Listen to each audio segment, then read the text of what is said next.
को पावन अपने हाथ उठे। कृष्णाय वासुदेवाय हरिये परमात्मने नाथ क्लेश नाशाय गोविंदाय नमो नमः। गोविंदाय नमो। वसुदेव सुतम देवम कंसानुर्मर्दनम देवकी परमानंदम कृष्ण जगत गुरु कृष्ण वंदे श्री कृष्णा शरणौ मम।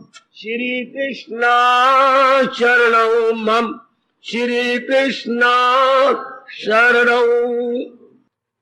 आओ भाग्यशाली कल्याणकारी मेरे देवियों, बड़भागी गीता के पैरोकार मेरे सज्जनों, धार्मिक भाइयों, अपने मन को एकाग्र कीजिए, जोड़ दीजिए भगवान जी की अत्यंत कल्याणकारी वाणी में। अगणित बार हजूर के चरणों में मेरी प्रार्थना है और रहेगी, आप सबका आना सफल हो। सब देवियां अपने जन्म को सफल कर ले।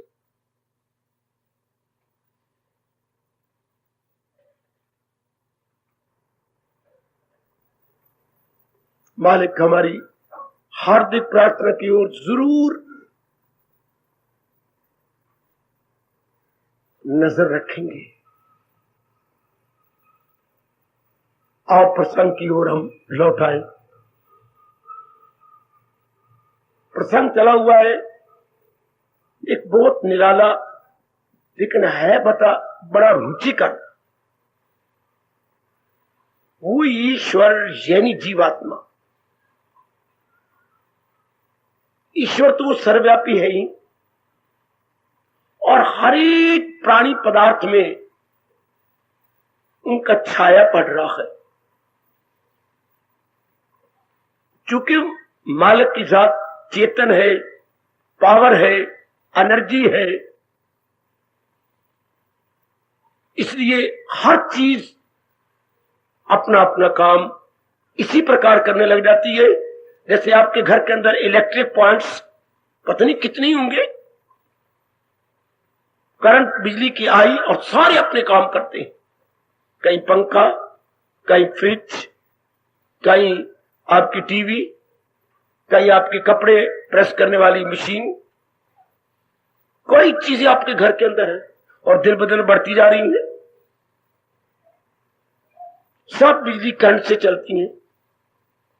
लगता नहीं कि ये चीजें जड़ है। मेरे सज्जनों, ओ मेरे देवियों, जब ये प्राणी पदार्थ अपना अपना फंक्शन कर रहे होते हैं, हमें प्रतीत नहीं होते कि ये जड़ है, लेकिन है तो जड़ ही। इसी तरह मालिक ने अनेक शरीर बनाए, जो हमारे हिंदू धर्म के अनुसार, व्यास पिताजी के अनुसार 84 लाख है। ये अपना अपना काम परमात्मा की शक्ति से कर रही है। हम परमात्मा की शक्ति को करंट तो कहते नहीं, हम परमात्मा की शक्ति को आत्मा के नाम से पुकारते हैं कि प्रभु की आत्मा, प्रभु की शक्ति काम कर रही है। पता लगता है तब जिस प्राणी पदार्थ में से भगवान अपनी शक्ति खींच लेते हैं, वो बिल्कुल ही जड़ हो जाती है, मुर्दा हो जाती है, अपना काम करना छोड़ देती है। हमारे जैसे जीव जिनमें सत्वगुण बढ़ता जा रहा है, इस राज को कभी भूल ही नहीं सकते कि भगवान जी सब कुछ करवा रहे हैं, उन्हीं की शक्ति से सब कुछ चल रहा है। परमात्मा करे ये राज आप जल्दी पक्का कर ले और आपके लिए राज न रहे, दुनिया वालों के तो राज रहेगा, पर परमात्मा करे आपके लिए यह राज न रहे।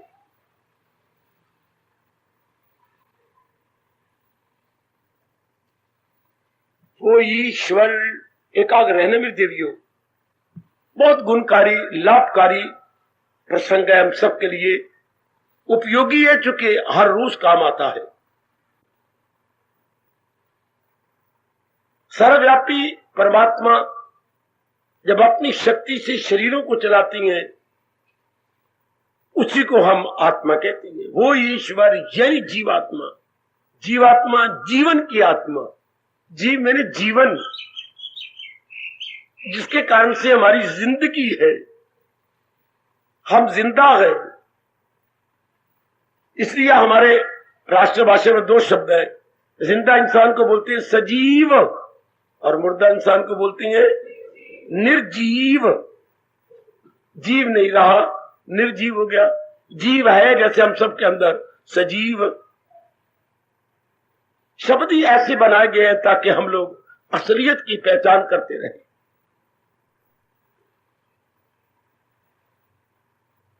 तो जीवी और परमात्मा में कोई अंतर नहीं, वो सर्वव्यापी रूप में है और ये आंतरिक रूप में हर एक अंग चला रहा।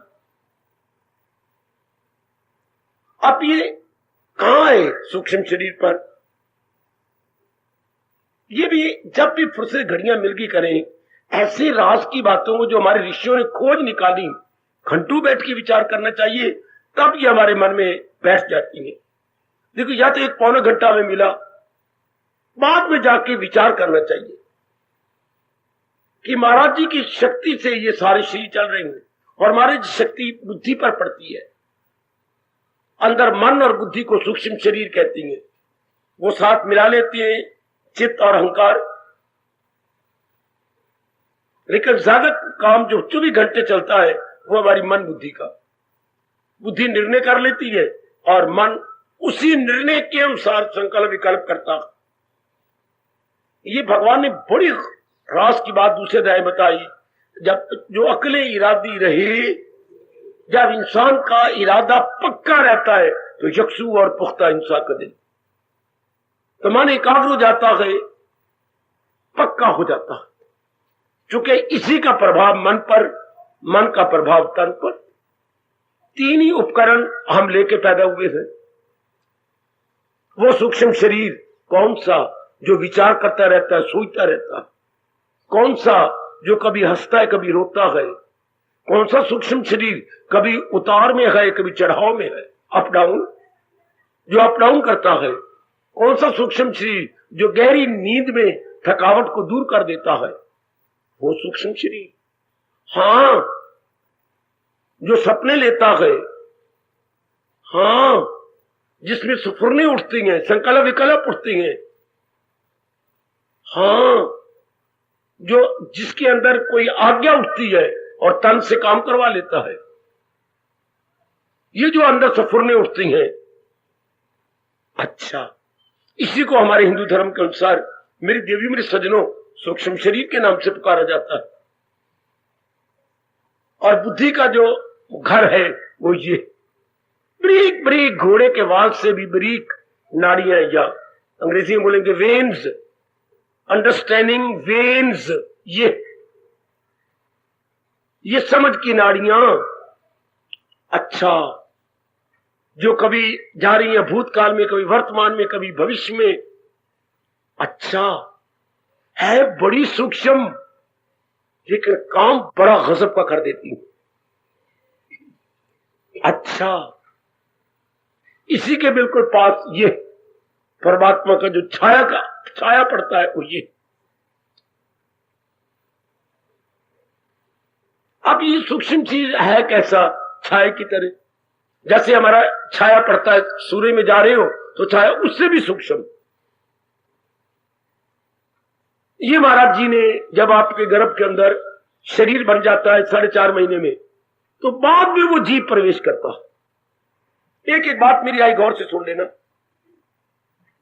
4.5 महीने, 4 महीने, 16 दिन, 17 दिन, 18 दिन, अगर शरीर आपका ठीक जा रहा है और गर्भ ने ठहरना है, तो बच्चे ने अगर ठहर जाना है, तो उसके बाद ये सूक्ष्म शरीर अंदर प्रवेश करता। वाह, किनका प्रवेश करता है? जो इस जन्म में कामना पूरी करते रहे लेकर थे बड़े मूर्ख हैं, चाहे वो नारी थी या नर थे, बड़े मूर्ख, कामना पूरी करते हुए फिर कामना बढ़ाते रहे। इंसान की मूर्खता यही रह जाती है मेरे सज्जनों, जब अपनी कामना पूरी करके देखते हैं मुझे तृप्ति नहीं हुई, फिर नहीं कामना, फिर और कामना, फिर और कामना। इस तरह जिंदगी के दिन पूरे हो जाते हैं। है कितना समय हमारे पास? काफी समय तो हमारा खाने में अच्छा, हमारे इसमें व्यवहार में अच्छा, और हमारे सोने में गुजर जाता है। हमारे पास समय है कितना? होश आवाज का समय कितना है? आप तो छम छम रोएंगी अगर इस प्रश्न पर विचार करें। होश आवाज का, समझ बूझ का समय हमारे पास कितना होता है? जो मैंने अंदाजा लगाया है, मुश्किल से 3.5 घंटे, 3.25 घंटे। होश आवाज का समय यानी सूझबूझ का समय बहुत थोड़ा। अगर उस समय को भगवान की ओर लगा दिया तो मत बेटर, और ना लगाया तो न लोक के न परलोक के। बार बार महाराज जी की इन बातों पर गौर करना चाहिए कि संसार की कामना पूरी करने से कामना पूरी होनी नहीं, तृप्ति नहीं होनी। क्यों? मैंने बार बार आपको कहा, यदि आप अपने मन में रख चुके हैं तो, क्योंकि संसार परिवर्तनशील है, संसार में चक्कर ही चक्कर है। अगर इसमें परिवर्तनशीलता ना होती तो पता नहीं संसार का रूप और रंग क्या होता। संसार का हुलिया मेरी कुछ और का हो रखा मेरी देवियों। और या तो बात बात में परिवर्तन, घर में, समाज के हालात में, इर्द गिर्द में, हमारी मन में, बुद्धि में, एक भगवान के प्यारों में के अंतःकरण में ज्यादा परिवर्तन नहीं आता। जिनमें रजोगुण तमोगुण की बढ़ोतरी है उनमें बात बात में परिवर्तन आता, और वो जलील होते हैं, खराब होते हैं, बर्बाद होते हैं, बेचैन होते हैं, बेकरार होते हैं। अच्छा, उनसे संसार के नाना प्रकार के दुखों का मुकाबला नहीं किया जाता, क्योंकि उनकी will power, I mean to say, संकल्प शक्ति कमजोर होती चली जाती है। अच्छा, इस तरह इंसान यदि रहेगा तो अरमान रह जाएंगे, और खासकर राग और द्वेष रह जाएगा। राग और द्वेष में मैं 2 शब्द कह दूं। राग हमारा उनके साथ होता है जो हमारे मनो अनुकूल होते हैं, according to our sweet will, according to our nature, according to our trend of mind. अच्छा, उनके साथ हमारा राग हो जाता है। और जो बिल्कुल हमारे विपरीत है, हमारे प्रतिकूल है हर बात में, उनके साथ हमारा द्वेष हो जाता है। चाहे वो सगी बहन भी हो, भाई भी हो, चाहे कोई भी क्यों ना हो, मेरी देवी, मेरे सजनों, वो हमें अच्छे नहीं लगते। इस तरह हमारे देश के 2 शब्द है, प्रिय अप्रिय। राग द्वेष न कह करके हम प्रिय कहेंगे, जो हमारे अनुकूल, और जो हमारे प्रतिकूल है, हाँ, वो हमारे अनुकूल नहीं, अप्रिय। अच्छा, ये उर्दू वाले बोलते हैं मौफिक, गैर मौफिक। अच्छा, इसी प्रिय अप्रिय के आधार पर भगवान की ये सारी सृष्टि चल रही है, सारी। यार चेतन में ये दोनों वृत्तियां काम, इन्हें वृत्तियां कहती हैं, मन की वृत्तियां है। इसी प्रिय अप्रिय या राग और द्वेष के आधार पर सारा संसार चल रहा है। इस तरह जब जिंदगी के दिन काटे जाते हैं तो राग द्वेष भी रह गया, कुछ कामना भी रह गई, हाँ, बस शरीर छूट जाता है। शरीर तो पूरी द्रुत गति के साथ पूरा होता जा रहा है। तो ये जो सूक्ष्म शरीर है, छाए की तरह, हाँ, परमात्मा का नियम है कि अगर कुछ रह गया है तो इसका जन्म होता है, अर्थात ये आपके अंदर जाता। अंदर जब शरीर अंदर बना पड़ा हो, जैसे हम बाहरी रूप में एक नया मकान बिल्कुल तैयार कर लेती हैं, तो हम बड़े धूमधाम से गृह प्रवेश करती हैं। और ये जो सूक्ष्म शरीर है, जो कामना वासना वाला है, ये गृह प्रवेश तो ना बोलूंगा, गर्भ प्रवेश करता। अच्छा, जहां शरीर बना पड़ा है, ही है या शी, ये भी मैं क्लियर कर दूं। अगर आपका शी का शरीर है और आपको आपका पति बड़ा प्यारा लगता है, बहुत ही प्यारा, और आमतौर पर आप नर्क की ओर आकर्षित हो जाती है, लाजमी तौर पर अगला जन्म आपका नर्क का होगा। और अगर आप जिंदगी भर नारियों की ओर आकर्षित रहेंगे, चाहे बहन है, चाहे भाभी है, चाहे पत्नी है, चाहे कोई और नारी रूप में रिश्ता है, ज्यादातर ध्यान देने मेरी ये राष्ट्रशास्त्र की बात, करोड़ों की बात, ये अगर जिंदगी का काफी हिस्सा आप नारी की ओर झुके रहेंगे, चाहे सगी मां, चाहे भाभी, चाहे भरजाई, चाहे मैं क्या बोलूं पत्नी, चाहे आपकी बेटी, यानी नारी रूप में झुका रहा है, लाजमी तौर पर आपका सेक्स नारी वाला होगा। अच्छा, व्यास जी ने हमारे पर बड़ी कृपा की है। नारी का चोला कब मिलता है? आप जो रोती है भगवान ने अच्छा नहीं किया, मुझे ये चोला दिया है, कसूर आपका। फिर आप जानता हूं, हमने चिंतन करते रहे होंगे, अगर आप इस चोले से तंग है, क्यों नहीं कसम खा लेते भगवान की, तो मैं आज से हमेशा भगवान का चिंतन करूंगी। शाबाश। फिर क्या होगा, ना आप ही में आएंगे ना शी में आएंगे, बल्कि जो ही शी बनाने का शौक रखता है उसकी जात में समा जाएंगे। वाह वाह। जब हम लगातार बनाने वाले का चिंतन करते,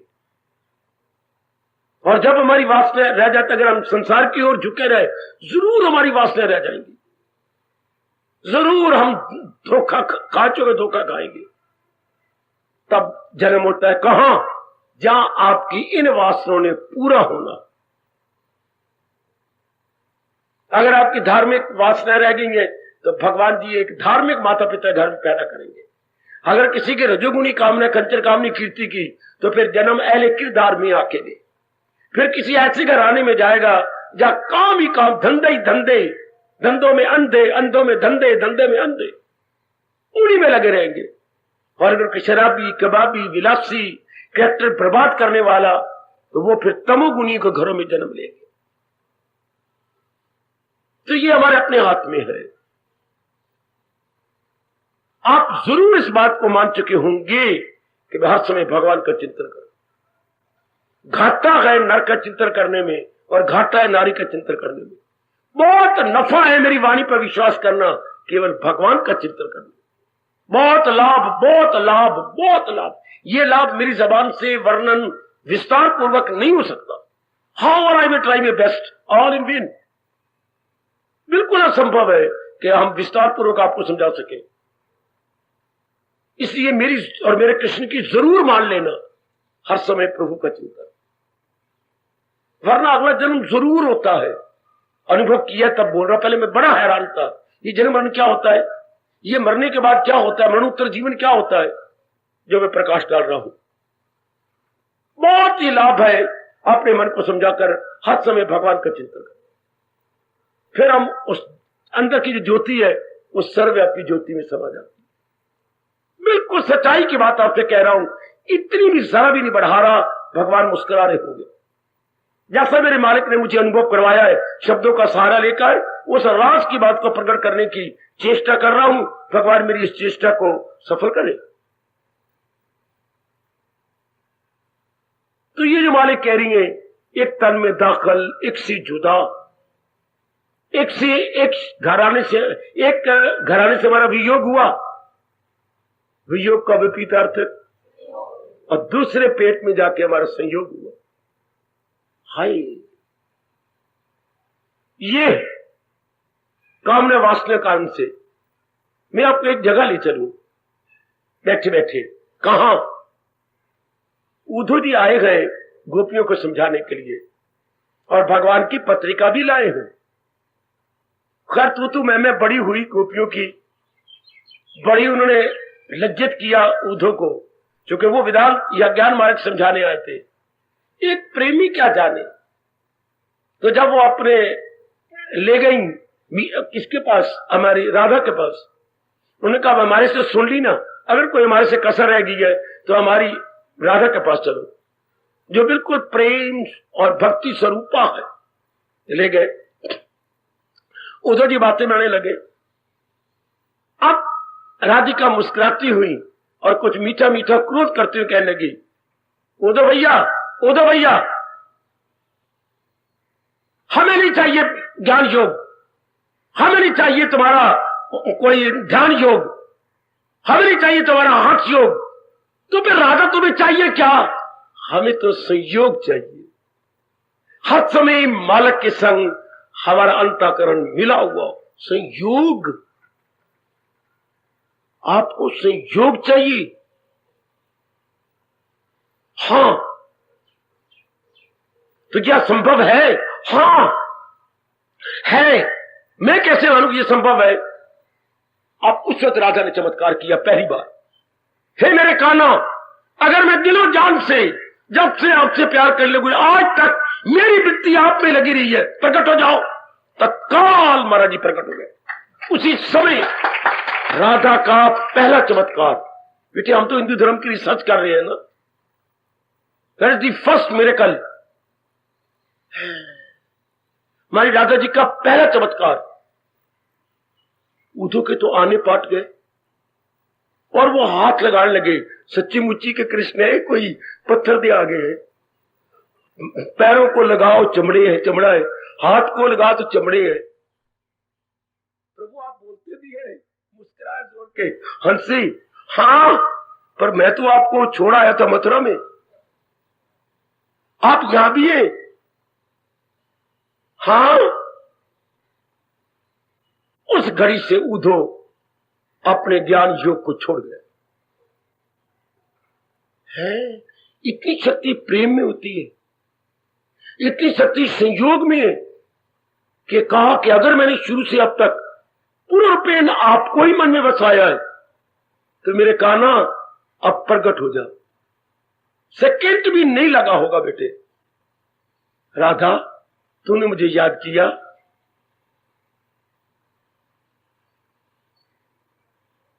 बेटी, हमें संयोग चाहिए तो इस शरीर का फिर संयोग अगले शरीर में हो जाता है। कब? मैं इसलिए बार बार कहता हूं जो भगवान जी फरमा रहे गए, एक तन में दाखिल, एक से जुदा, एक से वियोग हो रहा है और दूसरी जगह संयोग हो रहा है। लेकिन कौन संयोग कर रहा है? हमारी वासनाएं, हमारी कामनाएं, जिनको हमारे भारत का एक प्रचलित शब्द कहा जाता है अरमान। अरमान इज इक्वल टू अधूरी इच्छाएं।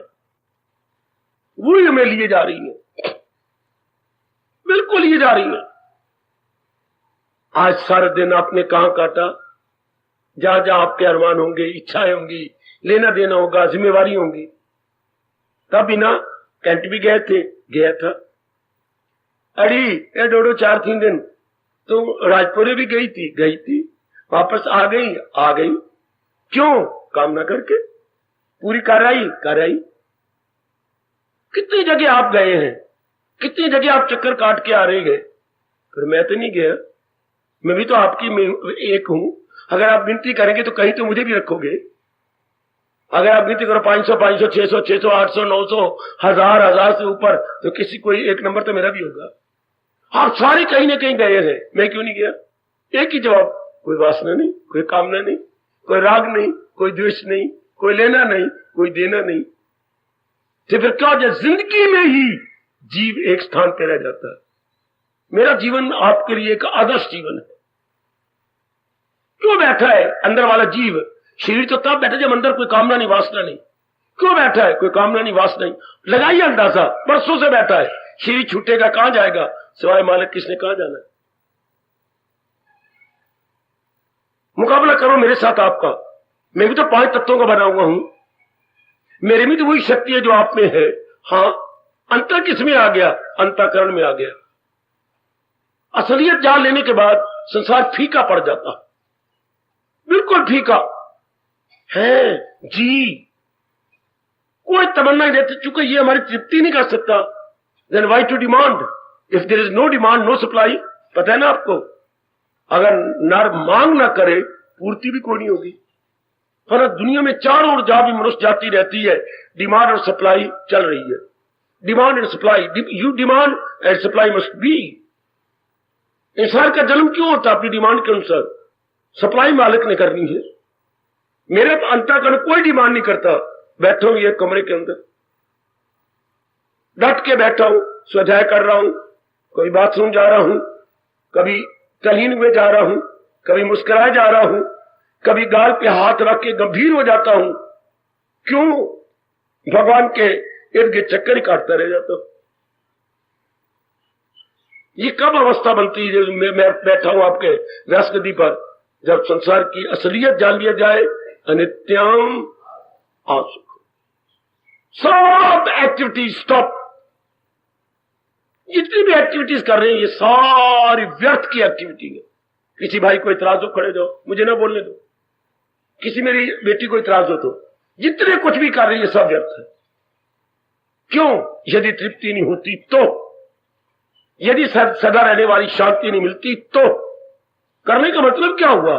जब शांति न मिले, तृप्ति न मिले, आराम न मिले, चैन न मिले, हमें फिर किसी का मुताज होना पड़े, फिर हमें कहीं जाना पड़े, तो मतलब ही कुछ ना हुआ।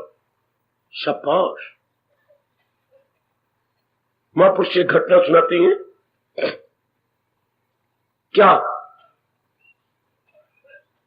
एक बड़ी गली के अंदर भव्य कपड़ों में मलबूस, यानी भव्य कपड़ों में सुसज्जित एक महात्मा जी चक्कर काट रहे थे। वो 10 चक्कर काटे होंगे, उस सिरे से उस सिरे तक। 3-4 देवियां आपस में चय मगोइयां करने लगी और महाराज जी के पास गई। ओम नमो नारायण, नारायण नारायण। जरा रुको तो सही। हाँ कहो देवी, आप क्यों चक्कर काट रही हैं और हमारे पर बोझ चढ़ा रही हैं? अन्न चाहिए तो पहले बता देती। आपको 1 घंटा हो गया इधर से उधर, उधर से उधर, हम ग्रस्तियों पर आप बोझ चढ़ा रही हैं, तो कौन देगा मुझे अन्न? मैं दूंगी। चलो एक शर्त है, इतना पेट भरवा भोजन दे दो कि मुझे दूसरे घर में न जाना पड़े। ये ऐसे ही ले लो। अब महापुरुष कहते हो, नेक जीव इतना ज्ञान रब से ले ले कि तुझे फिर दूसरे पेट में न जाना पड़े, धक्के न खाने पड़े। कितना महात्मा होशियार रहा, भर पेट मुझे भोजन दे दो ताकि दूसरे द्वार पर मुझे न भिक्षा मांगनी पड़े। ये फिर भगवान के ज्ञान से हो सकता है, रुपयों से नहीं, या किसी लाड प्यार से नहीं, या पत्नी के पास ये नहीं, पति के पास नहीं, या देवी देवताओं के पास नहीं। नहीं मेरे सज्जन, ये केवल नारायण, नारायण जिससे खुदाई हुई। चाहे नारायण को राम कह लो, कृष्ण कह लो, पर यह कहना पड़ेगा जिसने ये सृष्टि को प्रकट किया। वह गुरु कह लो, जो तो आपको भी चाहता है कह लो, मुझे केवल रामकृष्ण कहने में बड़ा मजा आता, क्योंकि मेरे शायद कई जन्म लगे होंगे इनके पुजारी बनने में। बहुत रस आता है मुझे कृष्ण कहने में। आप जो मर्जी लेकर कहना पड़ेगा किसी भी नाम जिससे खुदाई हुई, जिसने सृष्टि को प्रकट किया है। यह भी नहीं कहना चाहिए जिसने सृष्टि को बनाया है। भगवान सृष्टि को बनाता नहीं। बनाने और प्रकट करने में क्या अंतर है मेरी बेटी? कोई मेरा भाई खड़ा होकर बताइए, बनाने और प्रकट करने में क्या अंतर है? शाबाश, कुछ बताए गए। जो चीज, आप सुनिए शास्त्रीय शब्दों में, जो चीज पहले हो लेकिन हमारे से क्या हो, उज्जवल हो, उसको अपने में से प्रकट करे, निकाले, तो उसे कहते हैं प्रकट होना। किसी चीज को नए सिरे से बनाया जाए, लकड़ियां ली, अपने आरे पर गए, उसे चिरवाया, सफा करी, उसे फर्नीचर बनाया गया। पहले फर्नीचर नहीं था, फर्नीचर नए सिरे से बनाया गया। सृष्टि को नए सिरे से बनाया नहीं जाता, सृष्टि भगवान अपने में से प्रकट करते। आहा, तो भगवान ने सृष्टि डिस्कवर की या इन्वेंट की? इन्वेंशन और डिस्कवरी? डिस्कवर मेरी बेटी, डिस्कवरी है। हाँ, इन्वेंशन होती है जो चीज ना हो और नए सिरे से बनाई जाए, उसे इन्वेंशन कहते हैं। डिस्कवरी होती है जो चीज पहले हो और उसे अपने से निकाल लिया जाए। सारी सृष्टि डिस्कवरी है भगवान की, इन्वेंशन नहीं है। भगवान की नजरों में कोई भी चीज इन्वेंशन नहीं है।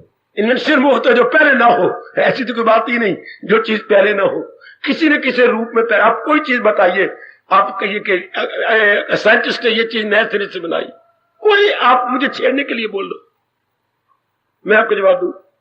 आप कोई साइंटिस्ट की चीज लीजिएगा, ये इन्वेंशन है, एनी वन नेम कि ये इन्वेंशन है। दुनिया में कोई चीज इन्वेंशन नहीं होती, डिस्कवर होती है। वो पहले थी, किसी ना किसी रूप में थी। कोई भी चीज कह लो, आप कहें टीवी इन्वेंट की नहीं, ये सब कुछ पहले किसी न किसी रूप में था अनुभवी अपने आप को प्रकट कर देते थे और हजारों मील बैठे हुए संदेशा दे देते थे अपनी समाधि में, और वो संदेशा लेकर के शिष्य भाग आते थे। हर रूप पहले था बच्चे, भगवान के लिए कोई चीज नई नहीं है, ठीक है।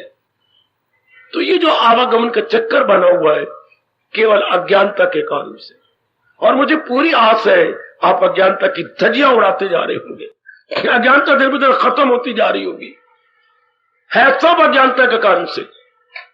असलियत के पहचान के बाद मैं आपको बार बार कह रहा हूं, संसार संबंधी कोई कामना नहीं रहती। क्यों? जब तृप्ति नहीं देंगे हम करें क्या? जब तृप्ति होनी ही नहीं। हाँ मजा है ना, तृप्ति हो जाए। आपके चाहने को बेवकूफ करते, माफ करना मेरी बेटी, मैं तो आपका धर्म पिता हूं। या नरक की कामना बिल्कुल बेवकूफी से होती है। जब पता लगे एक दूसरे से हमें तृप्ति होनी नहीं, तो फिर क्या होगा? आत्मनिएव आत्मना तुष्टा, ऐसा जीव अंतर्मुखी हो जाएगा और अंदर से ही अपनी शांति का चश्मा ढूंढ निकालेगा। ये भी एक शांति लेने के तरीके हैं शादियां, लेकिन क्या इससे तृप्ति हो जाएगी? बिल्कुल भी नहीं, बिल्कुल भी नहीं। सेहतें तबाह हो जाएंगी, डॉक्टरों की चांदी बन जाएगी, आपकी चांदी मिट्टी हो जाएगी, गंदे गंदे बच्चे पैदा हो जाएंगे, विलासी बच्चे, बारमुखी बच्चे, आपके लिए कॉम्प्लिकेटेड प्रॉब्लम खड़ा हो जाएगा। लेकिन आपको समझ ही कोई नहीं, आपको इस बात का पता ही नहीं। जब नर नारी विलासी बन के अपने सहवास करते हैं, सहवास, तो लड़के लड़के क्या होंगे? बिल्कुल बारमुखी, जो आपके लिए एक प्रॉब्लम खड़ी कर देंगे, आपका जीना हराम कर देंगे, क्योंकि आपके दृष्टिकोण बिल्कुल गलत है। ऐसे जीवों के लिए रब कह रहे हैं, एक तन में दाखिल, पूरी कोशिश करो कि ये आपके साथ न बीते।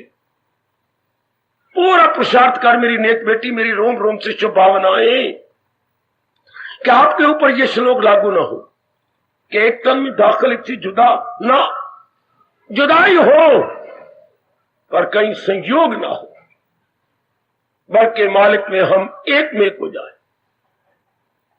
इनके साथ संयोग न होने पाए।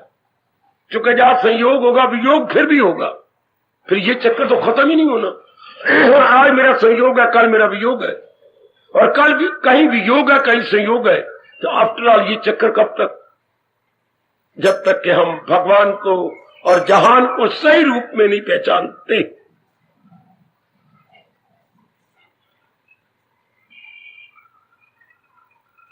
पहचान लेने वाला भक्ति में बढ़ता चला जाएगा, भक्ति की तरफ, अर्थात भगवान की ओर चारों ओर से अपना प्रेम खींचकर बढ़ाता चला जाएगा, चारों ओर से मन खिंच जाएगा।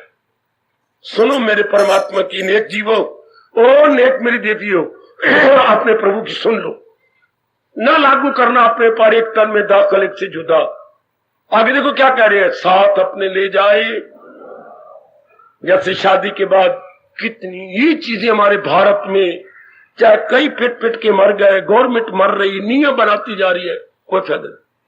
हाँ गवर्नमेंट नियम बना देते हैं दहेज ले जाना है, तो क्या उन्होंने 2 लाख का चेक दे दिया, अब यह गवर्नमेंट क्या करेगी? नहीं दहेज दिया तो इन दी फॉर्म ऑफ चेक, फिर क्या बात बन गई? जितना मर्जी कंट्रोल कर लो। एक आपको प्लाट दे दिया, शुरू में आपका नाम ले लिया था, लो प्लाट आपका 9 लाख का बिका, अब दहेज सिर चढ़ाएगा यहां पर, जब लाखों रुपया तो एक चीज से मिल गया आपको, शाबाश। तो मेरी बेटी कितनी आप जाती बात दहेज ले जाती हैं। हाँ इसी तरह ये तो ठीक है, जो मर्जी कर लो, लेकिन एक ये है, जब मैं और आप शरीर छोड़े, मुकम्मल छोड़े, कुछ ना लेके जाए, ये वही होगा यदि हम हर समय भगवान के चिंतन में रहे। इधर से मन खट्टा हो जाए, खट्टा में एक ही बात बता रहा हूं, तृप्ति नहीं होनी। या तो तृप्ति हो जाए तब हम किस चीज की डिमांड भी कर ले, जब डिमांड के बाद फिर डिमांड, फिर डिमांड, फिर डिमांड, ये फिर मूर्खों का है काम। भगवान कभी ना कहते, 5वां अध्याय 22वें श्लोक, दाना कहां इससे उसका। दाना आदमी कभी भी अपना मन प्राणी पदार्थों की डिमांड में नहीं लगाएगा, क्योंकि वो भली प्रकार जान चुका है जब तृप्ति नहीं होनी तो मैंने क्या करना, जाना नहीं गांव तो लेना क्या ना हो। एक बात बड़े करोड़ों रुपए की व्यासी ने बताई, कामना कब छूटती है इसी बात पर बार बार विचार करके, इसमें कोई सेटिस्फेक्शन नहीं, नो एंटायर सेटिस्फेक्शन। फिर आप जैसे जिनमें सतोगुण बढ़ता जा रहा है, अपने मन को विड्रॉ कर लेते। कितना गजब का दृष्टांत दिया है दुनिया के किसी धार्मिक शास्त्र में ये दृष्टांत? एक क्या सुकेड़े जो हर शायद से कछुए का दृष्टांत। जैसे वो थल का प्राणी भी है और जल का प्राणी भी है। जब वो थल पे चलता है तो बड़े उत्साह चलता है कि कोई मुझे तंग ना करे। जब उसे खतरा महसूस होता है तो नीचे के 4 पैर अंदर और अगली सिरी भी अंदर, और ऊपर हाकी के बाल की तरह गोल मटोल बन के रह जाता, अपने आप को अंदर खींच लेता है ना। इसी तरह आप जैसे जिन्होंने जन्म मरण के चक्कर में नहीं आना, फिर किसी गर्भ में नहीं गिरना, हाँ अपने मन को चारों ओर से सुकेड़ लेते। क्या समझकर इनमें कुछ है ही नहीं, इनसे मेरी तृप्ति हो ही नहीं सकती। बस ऐसा चाहते हैं भगवान जी रहो जैसे कमल के न पत्ते पे ठहरे। बड़ी है मुश्किल बड़ा रहना, या तो मेरी तरह आप एकले होते फिर बड़ा आसान है, पर आपकी तो लाइबिलिटी है, रिस्पॉन्सिबिलिटीज है। सोने सोने चीरें नजर आती हैं, गोल गोल चीरें नजर आते हैं, राउंड फेस नजर आती हैं, कितनी आपको दिन भर में मिलती हैं। तो आपके लिए असंभव तो नहीं, बड़ी मेहनत करनी पड़ेगी इन चीरों से मन को खींचने के लिए। बार बार अभ्यास करना पड़ेगा। आप पर यह श्लोक बार बार लागू होगा, है अभ्यास और वैराग में कमाल, है अभ्यास और वैराग में कमाल, है अभ्यास और वैराग में कमाल, है अभ्यास और वैराग में कमाल। दिल आ जाए काबू में, practice again and again, practice and non attachment. Practice से ही नॉन अटैचमेंट हो जाती है, तब जाके मन भगवान में जम जाता है। जैसे दही से मक्खन निकालना तो कितनी बार बिलोना पड़ता है, और लगातार अगर बिलो के थोड़ी देर छोड़ दो तो मक्खन सारा बिखर जाएगा। लगातार इसी जगह मां थक जाती थी तो बुला लेती थी किसी को, आओ ना जरा मैं थक गई। यानी बिलोते रहो, चाहे कोई हाथ बिलोए, मां बिलोए या बहन या कोई बिलोए, बिलोते रहो तो मक्खन के पेड़े बन जाते हैं। फिर लगातार मन को बिलोना पड़ता है, तब वैराग पैदा होकर के भगवान की ओर उड़ा के ले जाता है। अभ्यास और वैराग या विवेक और वैराग, ये मन के 2 पर हैं जो भगवान की ओर उड़ा के ले जाते हैं। याद रखना, मन के 2 पर कौन से?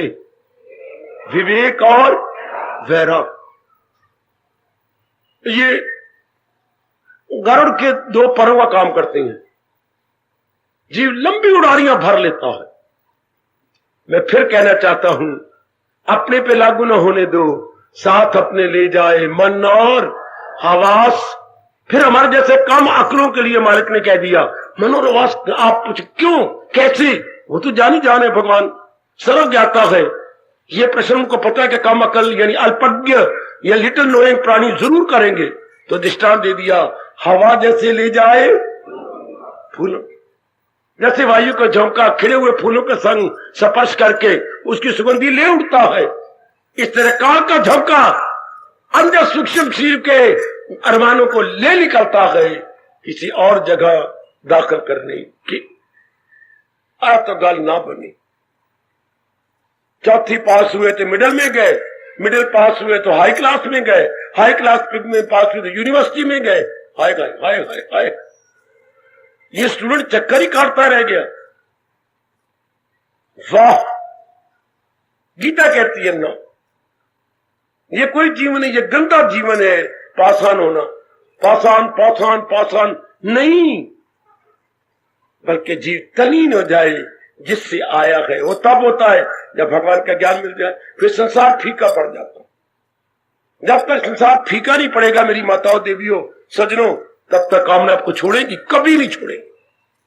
कामना छोड़ती तब है जब आप इसकी असलियत समझ के अपने मन को फीका कर ले।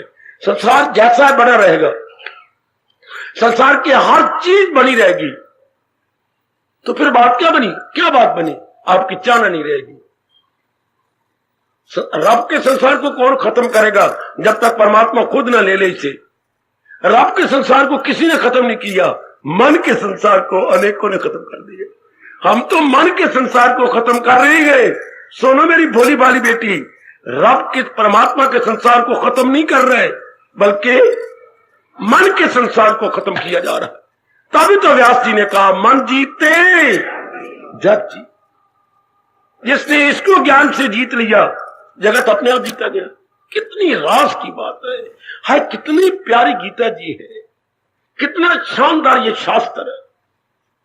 बड़े बहुत सियाना बना देता है, बिल्कुल हमें अज्ञान की निद्रा से जगा देता है, हमें भली प्रकार बता देता है उचित अनुचित क्या है।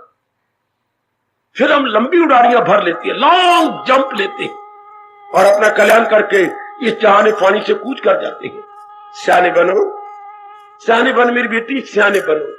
वो जो कुछ पढ़ के आए कॉलेजों से वो तो एक कमाने के काबिल, हम कमा लेंगे 6,000 7,000 10,000 कमा लेंगे, लेकिन कमाने से खुशी नहीं ना मिलनी। कमाने से मैं कई बार कह चुका, रोटी कपड़ा और मकान ये तीनों आपके खुले मिल जाएंगे, लेकिन शांति आराम चैन करार वो तो फिर ज्ञान का विषय, वो तो मन का विषय है। Peace concern to mind and wealth concern to physical body. Wealth सिर्फ यार जानिए शरीर तक, इस शरीर को कपड़ा चाहिए, ये शरीर को रोटी चाहिए, ये शरीर के ऊपर छत चाहिए, मकान चाहिए, वो तो धर्म से मिल जाएगी, पर आगे आगे अंदर मन है, उसको आराम चाहिए, चैन चाहिए, करार चाहिए, वो फिर ज्ञान से मिलता। अज्ञान मिल गया फिर वो आवागमन के चक्कर में नहीं आएगा, बिल्कुल ऐसे जीव मुक्त हो जाती है। इस तरह बनो मेरी देवियों, ऐसी अवस्था पर आओ मेरे बुजुर्गों, मेरे सज्जनों, खासकर जो बुजुर्ग 50 साल से ऊपर हो चुके हैं, ऐसी अवस्था बना लो ताकि लौट के ना आना पड़े। आप पे लागू ना हो एक तन में दाखिल एक से जुदा, सांस अपने ले जाए ना ना ना ना ना, बिल्कुल नहीं। हम कुछ नहीं लेके जाएंगे सिवाय भगवान के प्रेम की, एक मालिक का प्रेम लेके जाएंगे और कुछ नहीं लेके जाएंगे। ये पहले पक्का कर लो कि ना कोई कामना नहीं, कोई वासना नहीं, कोई इच्छा नहीं, कोई राग नहीं, कोई द्वेष नहीं, बिल्कुल भी नहीं। हम अपने भगवान के ज्ञान को लेकर चल देंगे। बड़ी लियाकत आपकी मेरी देवियों, यदि आप अपने अंतःकरण को निर्मल करके जाएं। इसी के लिए मैं भेजा गया हूं, आपको गीता की असलियत बता दूं, राज बता दूं कि इस तरह ज्ञान लेने वाले फिर लौट के नहीं आते, गए and gone forever, they won't come back. ऐसा विचार करो, अपनी विचारधारा एकदम बदल दो मेरी माताओं, मेरी नेक नेक नेक बेटियों, बदल के रख दो अपनी विचारधारा। मेरा मतलब आइडियोलॉजी से है, लाइन ऑफ थिंकिंग से। बिल्कुल हमारी आइडियोलॉजी लाइन ऑफ थिंकिंग में एक शानदार ग्रीन रेवोल्यूशन आ जाए, not only revolution but green revolution. ये वो रेवोल्यूशन है दिन ब दिन हमारी शांति को बढ़ाता है, आराम को बढ़ाता है, चैन को बढ़ाता है, हमारा पीस ऑफ माइंड दिन ब दिन और भी बढ़ जाता है, एंड वो एंजॉय लाइक एनीथिंग। बहुत अच्छे। परमात्मा करे जितनी मैंने कोशिश की है आप उतनी समझ गए होंगे कि बिल्कुल रहने रहो परिवार में, कामना लेके नहीं, फर्ज लेके। मेरा फर्ज है, इच्छा लेके नहीं मेरी बेटी, वरना मैं आपके लिए हूं, जो मर्जी प्रश्न करो, जो मेरे मालिक ने मुझे प्रेरणा दी है मैं बता दूंगा। फर्ज लेके रहो, कामना लेके नहीं, वासना लेके नहीं, इच्छा लेके नहीं, तमन्ना लेके नहीं, उत्कंठा लेके नहीं, लालसा है, ऐशना लेके नहीं है, हां कर्तव्य लेके रहेंगे हम। इसलिए ये हमारा धर्म है जिसके साथ क्या कर्म के साथ एडजेक्टिव लगाया गया। और दुनिया में कोई ऐसा शब्द नहीं जो मेरे बुजुर्गों, बच्चों, माताओं, बेटियों, हमें कहते हैं कर्म नहीं करने, कर्तव्य कर्म करने। ओए होए होए, कर्मों का तो अंत ही कोई नहीं, कर्मों का आइए कर्मों का कोई अंत नहीं। कर्तव्य कर्म मतलब ऑब्लिगेटरी ड्यूटीज, गीता ये बताती है कर्तव्य कर्म जिसके बिना शरीर का निर्वाह न हो सके और परिवार का निर्वाह न हो, उसे हम बोलते हैं कर्तव्य कर्म, जो हमारे लिए बड़े जरूरी है, हम उन्हें छोड़ ही नहीं सकते। केवल वो इतनी तमीजी दिया गीता ने, ये कह करके कर्म अकर्म विकर्म, कर्म अकर्म और विकर्म, इतनी गहराई में तो कोई भी नहीं गया। इतना उपकार भगवान जी ने मेरे और आप पे किया। सरकार भगवान की जात में शायद आ जाएंगे, जाए सुबह आसमां, उनका जीव तलीन हो जाता, अब उनके चक्कर में नहीं आता। जैसे आप मेरा जीवन देख रही है, मेरा जीवन आपके सामने है। आज का दिन मेरे और आप में देख लो अंतर, एक नहीं गया कहीं, एक जा रहा है उधर जा उधर जा उधर जा। अब मैं नहीं कह सकता कि आज आप कर्तव्य कर्म लेकर के गए हैं या कर्म या कामना लेके गए हैं, ये तो आप ही डिस्टिंग्विश करेंगे कि कर्तव्य के अधीन होके गए, लेकिन मेरा मन कहता है आप कामना के अधीन होके गए। जितने भी आपने चक्कर काटे हैं, वरना कर्तव्य सारे दिन में एक दो, या मेरी विवेकानंद ने कहा था या तीन है बाबा, सारे दिन में कर्तव्य या एक या दो या तीन। कोई मुझे बता सकता है विवेकानंद जी ने तीन क्यों कहा, दो क्यों नहीं कह दिया, एक क्यों नहीं कहा, तीन क्यों कहा? वो कहते सारे दिन में अगर कर्तव्य हो एक या दो या तीन, और कामना का तो अंत ही कोई नहीं। क्यों विवेकानंद ने एक दो तीन कहा, एक या दो या तीन बस? क्यों? काका यही होंगे जो आप कह रहे। एक तो व्यक्तिगत होते हैं कर्तव्य, और दूसरा होता है मानसिक कर्तव्य, एक होता है पारिवारिक कर्तव्य। परिवार में ही समाज आ गया। अच्छा, चार हो ही नहीं सकते। व्यक्तिगत कर्तव्य, दूसरा क्या बोलूं, मानसिक कर्तव्य, पूजा भक्ति, आपके भगवान की सिमरन, गीता पाठ, और एक जो श्रीमान जी कह रहे थे गृहस्थी आपने की है, मेरे तेरे वृत्ति तो है नहीं, इसलिए पारिवारिक कर्तव्य। बस ये तीन, और दिन ब दिन फिर भगवान क्या करते हैं, कम होते जाती हैं। तीन से दो, दो से एक, और एक भगवान की जात में तली। भगवान आपके पर बड़ी कृपा कर रही है, और भी कृपा करेंगे, और भी दया करेंगे, आप अपना बेड़ा पार कर ले। ये श्लोक भगवान करे किसी पे लागू ना हो। वो ईश्वर यानी एक तन में दाखिल, एक से साथ अपने ले जाए, हवा जैसे ले जाए फूलों की वास में सुगंधी, जैसे वायु को झोंका फूलों से सुगंधी लेके निकल जाता, इस तरह काल का झोंका जीवों के सूक्ष्म शरीर को लेके निकल जाता ना। आप पे भगवान करे, उनके श्री चरणों में मेरी अगणित बार प्रार्थना है आपके लिए, आप पे लागू ना हो। आप पे तो ये लागू हो, क्या पहुंचकर जहां से न लौटे कोई, गए और तलीन हो गए। आप अपने पर ये लागू करवाओ मेरी देवी कि मेरा जीव वहीं जाना है जहां लौट के नहीं आना। बस तलीन, एक में sublimated, sublimated, not merged but sublimation, एक में को जाना, वह मिल जाना, जैसे खान की गुड़िया घुल जाती है पानी के अंदर। परमात्मा करे अगर मेरे सच्चे मन से, अब तो एक ही मन है ना, ऐसी अगर मैं प्रार्थना कर रहा हूं, आप पर यह श्लोक लागू ना हो। आप इतना अभ्यास कर जाए, इतना अंतःकरण को निर्मल कर जाए, आपका कोई अरमान न रहे, कोई इच्छा न रहे। संसार से जब हमारा मन उपराम हो गया, जब संसार से मन उपराम हो गए, तो फिर क्या, बात ही खत्म, बिल्कुल ही उपराम हो गए, बात ही खत्म। कहती है क्यों मुझे याद आ रही है पितामह जी, क्यों, क्या करूं, मेरी मालिक मुझे कई कई प्रेरणा दे देती है। पितामह जी का जीवन बड़ा शुरू से बड़ा अजीब कटा। ये अपने पिताजी की भगवान समय के बड़ी कदर करते थे। पितामह मेरी बेटी, हाँ, महाभारत के पितामह जी बड़ी कदर करते थे, करनी भी चाहिए, आप भी बहुत करते हैं, बहुत ही अच्छे पिताजी की बड़ी कदर। एक दिन अचानक पिताजी को प्रणाम करने के लिए गए प्रातःकाल। पिताजी ठंडे सांस भर रहे थे, वो परे खड़ा हो गया पितामह, और करवटें ले रहे थे, कभी बाई कभी दाई कभी फ्लैट। हैरान हो गए कि ये पहली बार मैं क्या देख रहा हूं। जाके अचानक प्रणाम किया, खुशी से नहीं आशीर्वाद दिया पिताजी ने। 2 दिन, 3 दिन, 4 दिन, 5 दिन। आखिर प्रधानमंत्री से पूछा, ये क्या बात है, मेरे पिताजी इतने उदास क्यों रहते हैं? कहते हुए शर्म आती है, राजकुमार क्यों, क्या बात? आपके सामने मैं कैसे कहूं? नहीं, जरूर बताओ। अब क्या बताए कि तेरी बाप के साथ क्या घटना घटी है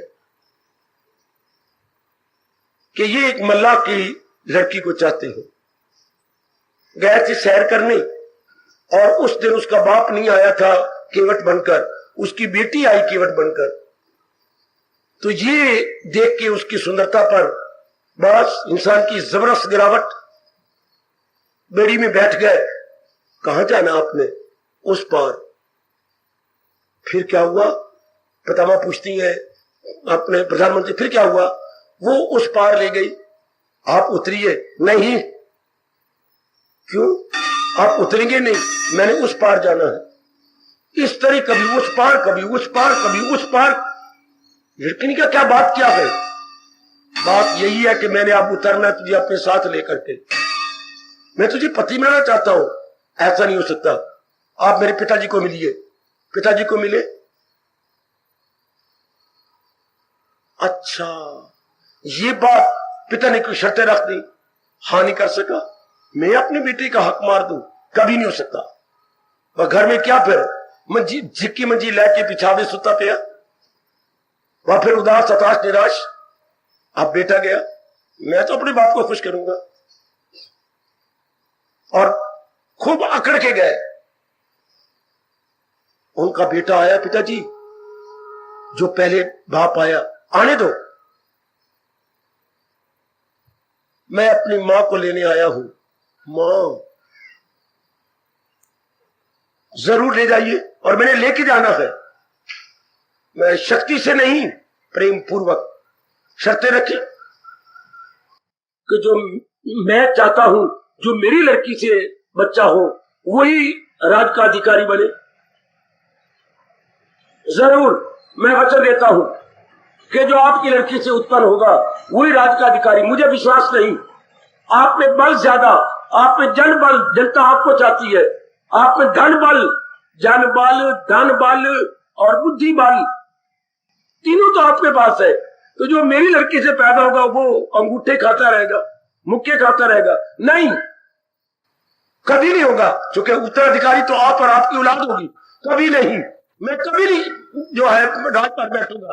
पर हमें मुझे कैसे यकीन हो, क्योंकि उत्तराधिकारी तो आपका बेटा होगा। लो, मैं कसम खाता हूं, मैं शादी नहीं करूंगा। ये थी भीष्म, यानी बड़ी भारी प्रतिज्ञा। पहले इसका नाम देवदत्त था। जब ये जबरदस्त प्रतिज्ञा की, तब देवताओं की आवाज आया, भीष्म प्रतिज्ञा, भीष्म प्रतिज्ञा, अर्थात जबरदस्त प्रतिज्ञा। ऐसे पक्का इरादा कर लिया कि मैं करूंगा ही नहीं, ना मैं शादी करूंगा, ना मेरे बच्चे होंगे, ना तेरी लड़की के लड़कों से लड़ेंगे। अब मैं तैयार हूं। चरणों में गिर गई उसकी लड़की, उसका बाप, उसकी मां। इतनी प्रतिज्ञा। मैं अपने पिता खुश करना चाहता हूं। अगर मेरे पिता मेरे से खुश हो जाती हैं, बस गया मां को लेके। कोई बारात नहीं गई, कोई लाड़ा कोई नहीं गया। लाड़ा झिक्की मंजी लेके सुता पे है और जो है दुल्हन आ रही है। ऐसी कभी बारात देखी होगी? पुत्र गया, पुत्र, हाय पुत्र गया क्या? हाँ, अपनी मां को लेने के लिए। हाय, ये क्या? हाँ हाँ, मां पैदा नहीं हुई, पुत्र कोठे चढ़ गया। मां पैदा नहीं हुई, पुत्र कोठे चढ़ गया। हाँ, धुआं और अग्नि, अग्नि बाद में पैदा होती है, धुआं बीच में निकल कोठे चढ़ जाता है, अग्नि बाद में। अब ये जा रहा है, ले आया। पिताजी, पिताजी, दूर से खप मचाता है, पिताजी। मां पीछे पीछे, पिताजी मैं माता जी को लाया हूं। है कौन सी जिसके लिए आप उदास रहते? मेरे से नहीं देखा गया। कहां? आ गए, आइए जरा, कम के कम लो, कम के कम हो गया। आ गए। ओ कैसे? ये तो बड़ी गंदी शर्त। मैं शर्त पूरी कर रहा हूं। कैसे? मैं सारी उम्र शादी नहीं करूंगा। अपने मुंह पर पता नहीं कितने थप्पड़ मारे बाप ने कि मेरी गंदी कामना को पूरा करने के लिए तूने अपना उचित अधिकार छोड़ दिया। पिताजी आपके खुश तो मैं खुश, आप उदास तो मैं शादी करके क्या करूंगा। उस वक्त पिता रो पड़े, अपने देवदत्त को छाती से लगाया और रोते रहे और कहा, ले मैं बड़ा हैरान हूं कि विलासी पिता भी आशीर्वाद दे सकते हैं। और आशीर्वाद दिया कि मैं तुझे वो आशीर्वाद दे रहा हूं जो आज तक किसी ने नहीं दिया होगा। क्या बाबा आशीर्वाद दिया? इच्छा मृत्यु, इच्छा, जब तू चाहेगा मरेगा, तुझे कोई नहीं मार सकेगा। ये एक विलासी बाप दे रहा है। हाय मेरे रब्बा, एक विलासी पिता दे रहा है। इतनी ताकत थी उस बाप के पास, और वो ताकत काम को मिटाने में नहीं लगा ली। पर कमले पिता कभी मिल जाए तो मैं तुझे पीठ के पीछे 2 मुक्के मारूं और ये अंगूठा यूं करके मुक्का मारूं। भी वो शक्ति जो इसी बेटे को दी, वो बेटी अपनी कामनों को मारने के लिए न लगा दी। खैर मुझे याद आ रहा है कि जैसे पितामह जी ने ये कसम खा ली कि मैं शादी नहीं करूंगा, इसी तरह हम जहान का चिंतन ही नहीं करेंगे। कामना कहां से आएगी, वासना कहां से आएगी, राग कहां से आएगा, द्वेष कहां से आएगा। जहां से चर्चा चली थी, हम इसका चिंतन ही नहीं करेंगे। क्यों? इसलिए इसमें बड़ी भारी कमजोरी है, ये हमें तृप्त नहीं कर सकता। और बात ही खत्म, बात ही खत्म, ये मैं तृप्ति नहीं कर सकता। भाई ये पक्के कर लो, जहान अपनी जगह बहुत अच्छा है, पर अवगुण इसमें एक है, तृप्ति न दे सके ये हमें। जैसे मैंने पक्का किया, मेरे परमात्मा आपको ही पक्का कराएंगे कि इसमें ताकत ही नहीं तृप्ति देने की। बस मन खट्टा हो जाता। जहान भगवान की दुनिया बनी रहती है, हमारे मन की कामना वाली दुनिया खत्म हो जाती है। जी मुक्त हो गया, आपका समय समाप्त हो गया। आप जाके घर विचार कर लेना। क्या विचार कर लेना? सोचना क्या कि मेरे अंदर कोई कामना वासना नहीं, मैं जहान को नहीं चाहता, मैं जहान को नहीं चाहती, क्योंकि इसमें अवगुण है कि तृप्ति नहीं करता। जब ये तृप्ति नहीं देता तो मेरी ओर से जहान गया। अब हर समय आप देखेंगे प्रभु का चिंतन होगा, हर समय प्रभु का चिंतन, every time everywhere, every time and everywhere आपके मालिक की याद आएंगे। जहान से मन उपराम हो गया, जहान से मन खट्टा हो गया। परमात्मा करे ऐसा ही हो, मेरी ईष्टदेव कृपा करे आप सब पे ये श्लोक बिल्कुल न लागू हो, बिल्कुल न लागू हो। हमारे पास क्या लागू हो? जो पहले में कहा, यद गत्वा न निवर्तन्ते तद्धाम परमम मम। जा जाकर जीव लौटता नहीं है, वही मेरा परम धाम है। यद गत्वा न निवर्तन्ते तद्धाम परमम मम। परमात्मा जरूर ऐसा करेंगे। जिन्होंने ये सारा वातावरण हम सब के लिए बनाया है, तो वो ऐसे प्रसंग चलाकर हमारी आंतरिक अवस्था भी ऐसे ही बना देंगे। भगवान जी बड़ी श्रद्धा और प्रेम पूर्वक आपके श्री चरणों में हम सब की यही प्रार्थना है, हमें आवागमन से छुड़ा लेना, हमें इस आवागमन में न लाना मेरे प्रभु, न लाना मेरे मालिक। हम आपके ज्ञान को पक्का कर रहे हैं, आप हमारी और सहायता करें, हम पक्का कर ले। कोई कामना वासना इच्छा अपने मन में न रखें। भले आप अपनी दुनिया में हमें रख रहे हैं, रहे आपकी दुनिया में जब तक हमारी आयु है, पर दुनिया की कोई कामना वासना अपने में न रखे। ये हमारे पे लागू हो जाए। गुजरा हूं बाजार से खरीदार नहीं, रहता हूं दुनिया में पर दुनिया का तलबगार नहीं। गुजरा हूं बाजार से खरीदार नहीं, रहता हूं दुनिया में पर दुनिया का तलबगार नहीं। हार्दिक धन्यवाद, हार्दिक आशीर्वाद। अब अपनी शहंशाह की आज आरती बड़े प्रेम और श्रद्धा से उतारे।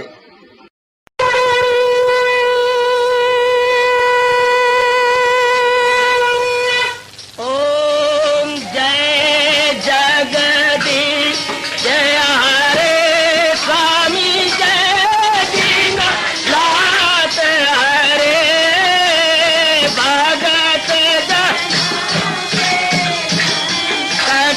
दास जनों के अवगुण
मन धन सब कुछ है तेरा, सब कुछ है तेरा, तेरा तेरे अर्पण तेरा, तेरे समर्पण क्या हे मेरा। हरिओम जय जगदीश हरे, जय जगदीश हरे स्वामी भगत जनों के संकट